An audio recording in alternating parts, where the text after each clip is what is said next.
गांधी तीर्थ निसर्गाच्या सानिध्यात महात्मा गांधींच्या जीवनावरील जगातील पहिले मल्टीमीडिया म्युझियम आजच भेट द्या. गांधी तीर्थ, जैन हिल्स, जळगाव. अधिक माहितीसाठी www.gandhifoundation.net वर विजिट करा. जळगाव तालुक्यातील मण्यारखेडा तलावातील मासे दगावल्याप्रकरणी MIDC परिसरात 16 उद्योजकांना जिल्हा प्रशासनाने नोटीस बजावली आहे. कंपन्यांमधील रासायनिक पाणी थेट तलावात सोडल्याने मासे मृत होऊन मच्छीमार संस्थेचे लाखो रुपयांचे नुकसान झाल्याचा आरोप करण्यात आला असून त्यानुसार प्रशासनाने कारवाई सुरू केली आहे.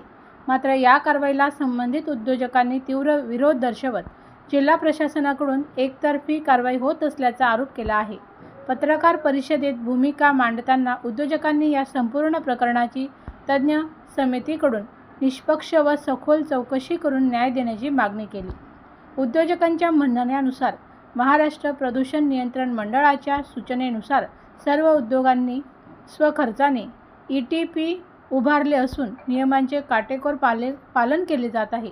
त्यामुळे केवळ 16 उद्योजकांनाच जबाबदार धरणे योग्य नसल्याचे त्यांनी म्हटलं आहे. तसेच मण्यारखेडा तलावात केवळ उद्योजकांचेच नव्हे तर परिसरातील विविध भागातील सांडपाणी तसेच शेतीत वापरण्यात येणारी रासायनिक खते आणि कीटकनाशकेही पावसाच्या पाण्यासोबत तलावात मिसळत असल्याने मासे मृत होण्यामागे ही कारणेही असू शकतात, असा दावा उद्योजकांनी केला आहे. याशिवाय 16 पैकी 3 ते 4 उद्योग विकावे लागल्याचा तर 3 उद्योग मागील काही महिन्यांपासून पूर्णपणे बंद असल्याचा दावा करण्यात आला.